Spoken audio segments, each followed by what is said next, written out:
How do you deal with stress? Seriously, how do you do it?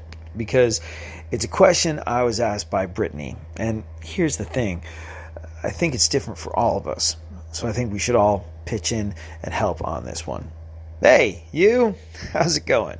How are you? It's AD Roundtree. Welcome to this, your Tuesday edition of the show. Yeah, your Tuesday. Like every day that goes by, that's another step that you are taking forward. You're doing awesome. Hang in there. You got this. You are a badass. And if you need something, if there's anything I can do for you to make your Tuesday better, hit me up. I'm here with you. I'm here for you. At ADSXE. It's where you can find me on Instagram, Twitter, and Facebook at ADSXE. Put it in your phone now in case you need it later. So I got an email from Brittany who said, "Hey, AD, I love your podcast and listening to you on the radio." Well, first and foremost, thank you so much. Thank you for listening. Thank you for being a part of my radio family. I'm a former radio DJ myself. Aha. So I feel like I can make a lot of connections to you on the show. I got out of radio to follow my dream of being a teacher. I'm currently teaching third grade, and I'm working on my master's degree in library sciences. Wow, that's smart people stuff. My question, how do you deal with stress? I've tried exercising and making to-do lists, but those aren't working for me. Exercising sometimes causes more stress just trying to find the time to do it. You got anything? Yeah, I do. Go easy on yourself. And I know, it sounds silly, it sounds obvious, but here's the thing. If you have listened to the show for any length of time, you know that stuff like stress and depression and managing all of the above, these are the things that I turn to.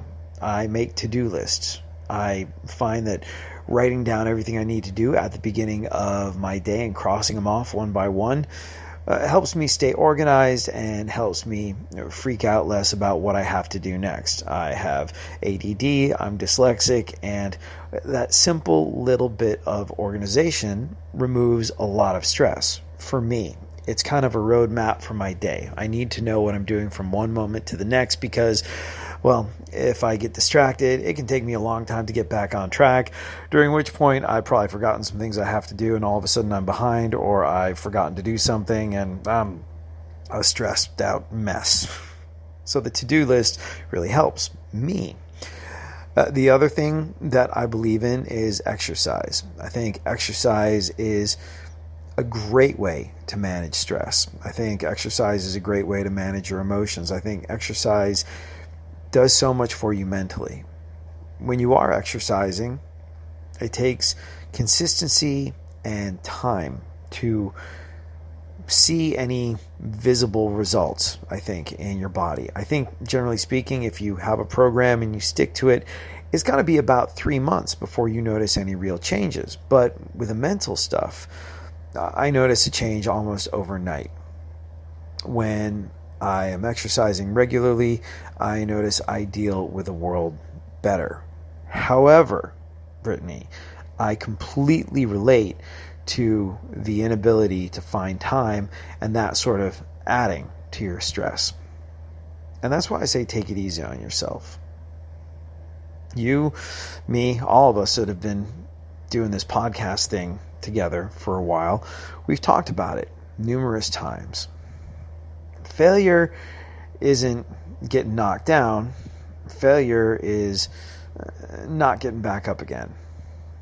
If you are on a diet, if you are trying to lose some weight, burn some fat, trying to be a ripped, toned, shredded, single-digit body fat having super athlete with a noticeable six-pack that you can parade around the beach or the swimming pool all summer long, and you slip up, you eat some cookies that you weren't necessarily supposed to, you have a cheat day that turns into a cheat weekend or something of that nature, big deal, whatever. That's not important.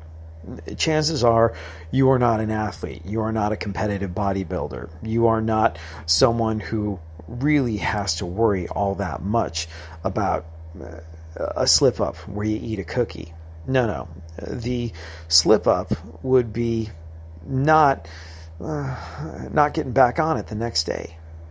Eat the cookie. Have the cheat meal. Completely fall off during your vacation. just go easy enough on yourself to go, it doesn't really matter. I can get back on it tomorrow.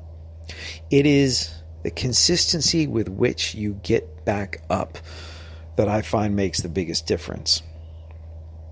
And that, in a way, is going easy on yourself.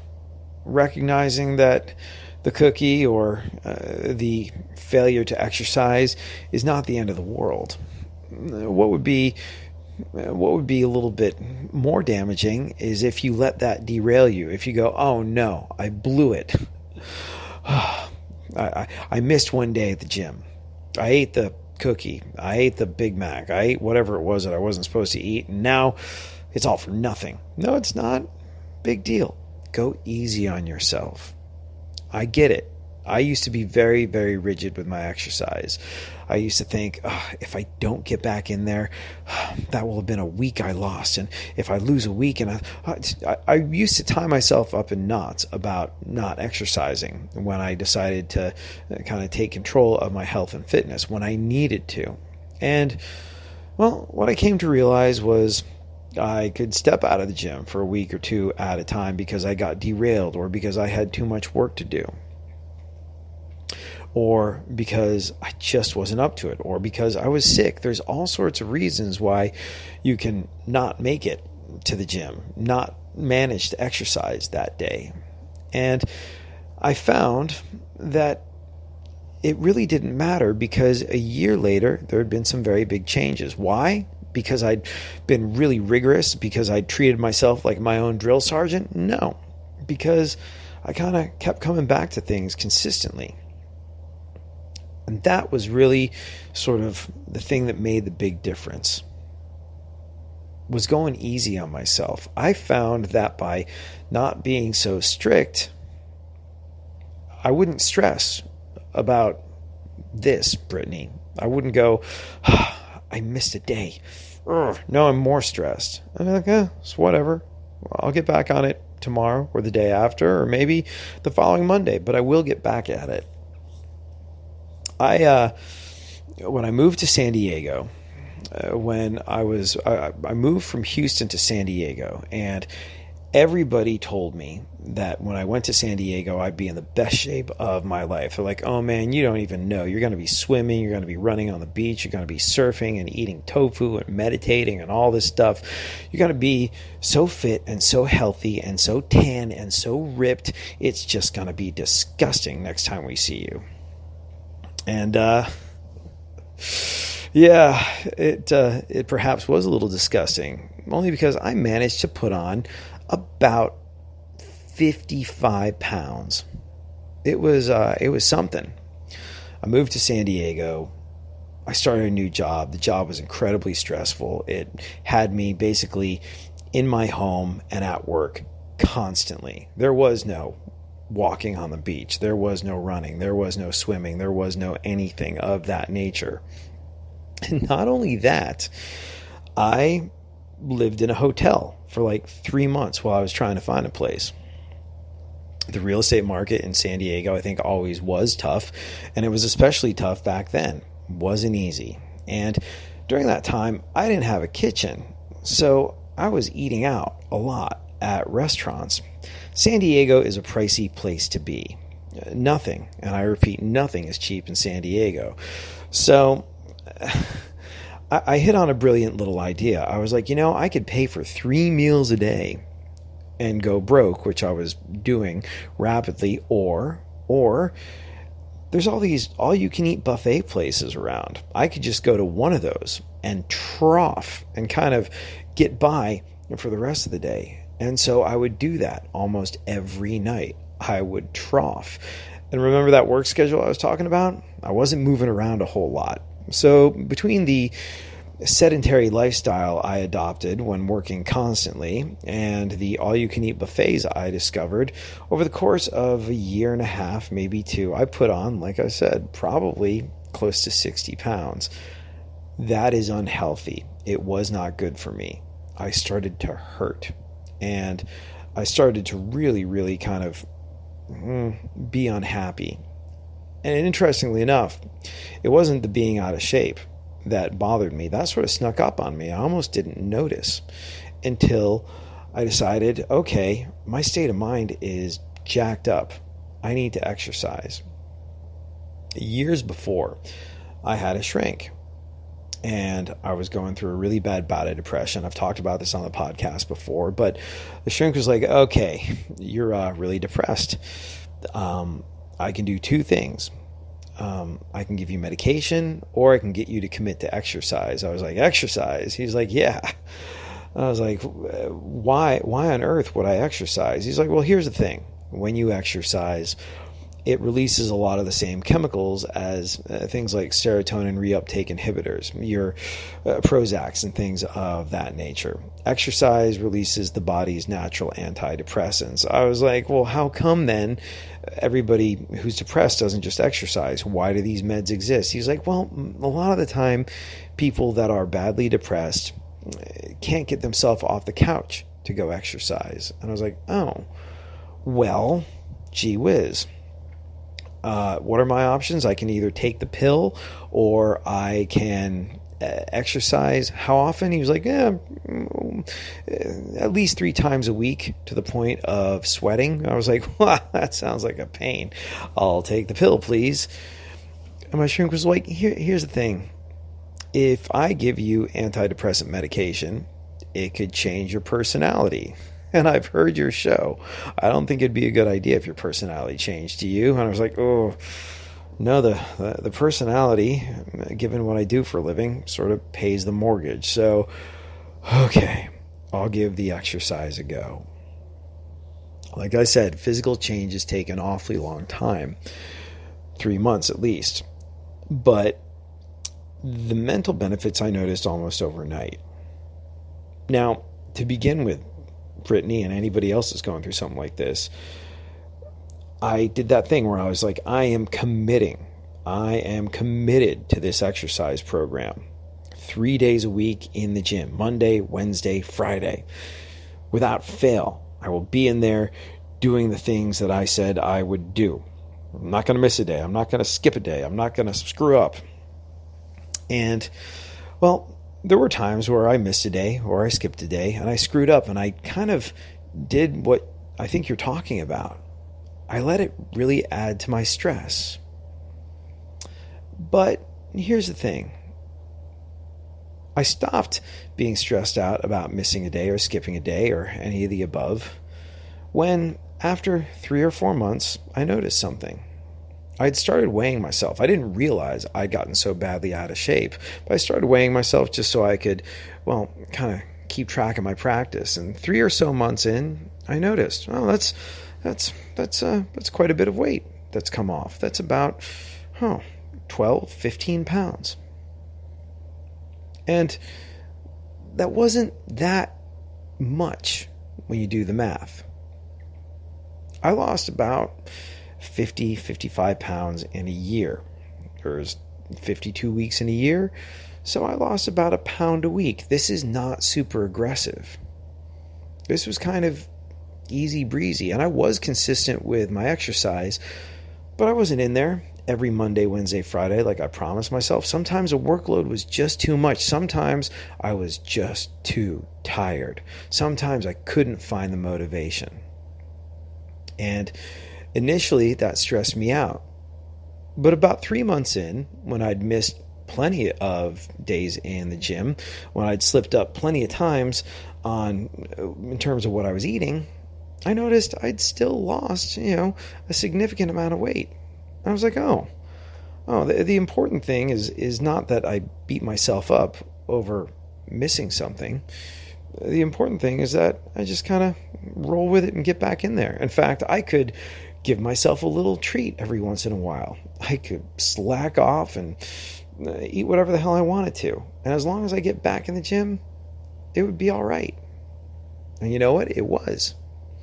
And I guess that's when I learned how to take it easy on myself.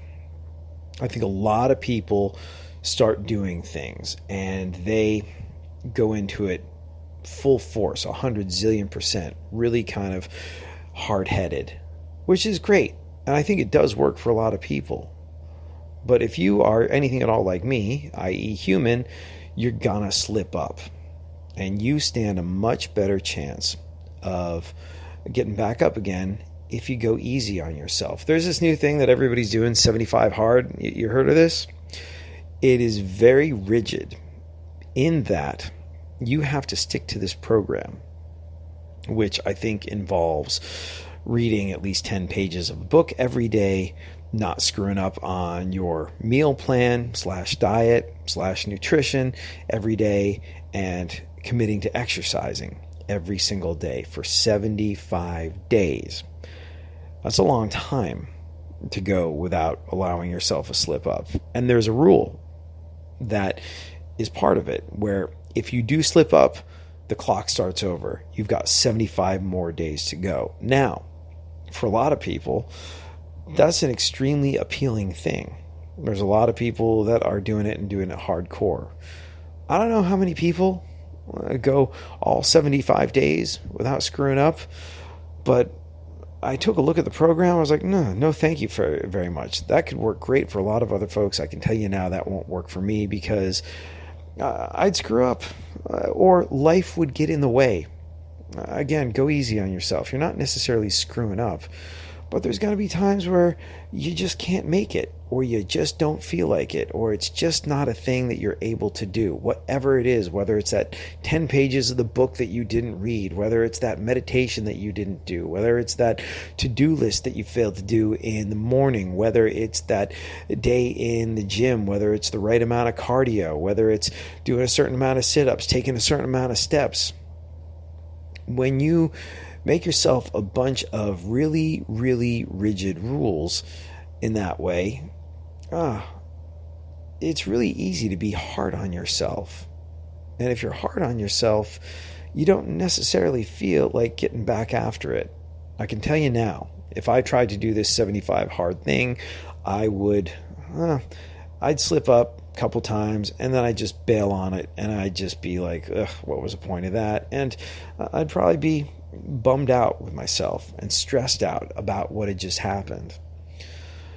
But Brittany, what you're talking about, being a teacher, educating the next generation, looking after a bunch of 8-year-old kids, taking on the responsibility of their education, their unbelievably vital development at that age. It's a big responsibility. It's a lot on you. And you're doing your master's degree at the same time. Or was it a PhD? I don't know, but it doesn't sound easy.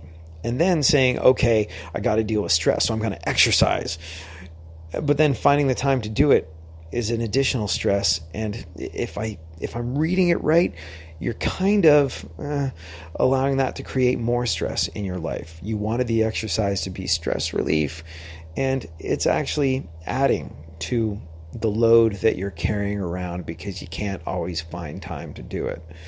I'm here to tell you from my personal experience that I have found that it doesn't matter if you can't find time to do it.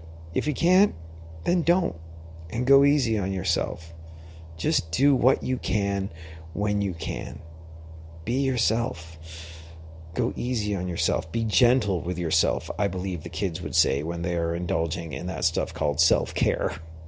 They have a point. And look, I believe there's time for strictness and adherence and discipline and all of the above. Without some degree of that, you're probably not getting where you're going in life. Don't misread this, what I'm trying to say. Or I don't advocate being a couch potato and expecting the world to come to you. That is never going to happen. You're going to have to take action, whatever that action is. But look, these things don't happen overnight.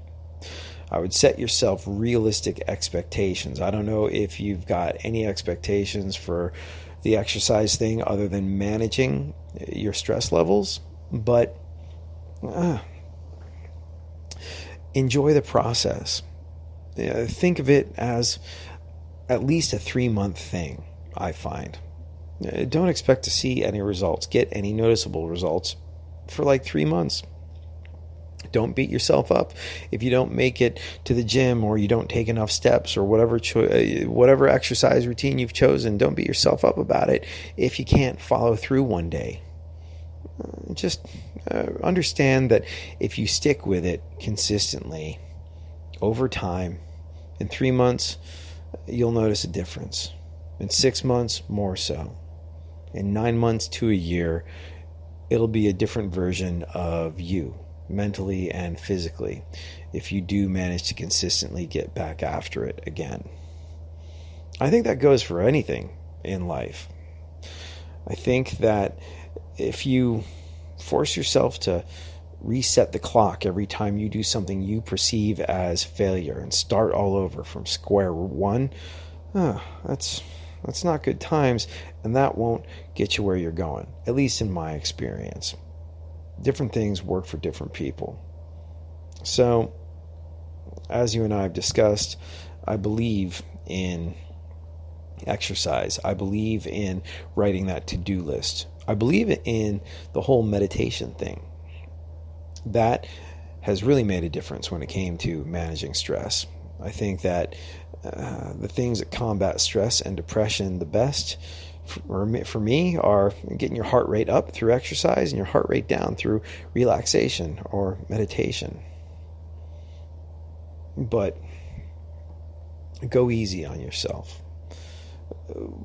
Look at the goal being long-term consistency. Look at a goal of coming back to it. If you do stop, if you do slip up, if you do step away from your routine, if you do decide to go on vacation, lie incredibly still, and eat horribly, whatever the case may be. You're a teacher. You understand this. Your kids that you look after, well, as they're learning, they don't completely forget everything if they're sick for a day. If they've got the flu for a week and they're out of class, sure, maybe it puts them a little bit behind where they want to be, a little bit behind the rest of the class, but it's not like those kids won't pass the 3rd grade, most of them, because of it. They'll get there in the end, and so will you. And if you or anyone else has any idea of how Brittany can manage her stress, I'd love it if you chimed in. Leave it in the comments section or something of that nature, because we all have different things that work for us. For me, it is that consistency of exercise, meditation, and also going easy on myself. That is what gets me from A to B year in and year out. And like I said, taking it easy on yourself is an incredibly important thing. So please do that. That is it for me. Thank you so much for hanging out. Thank you for being a part of my radio family. As always, this time that you and I spent together, it's the best part of my day. I'll be back tomorrow. We'll do it all over again. Have a great one. Later.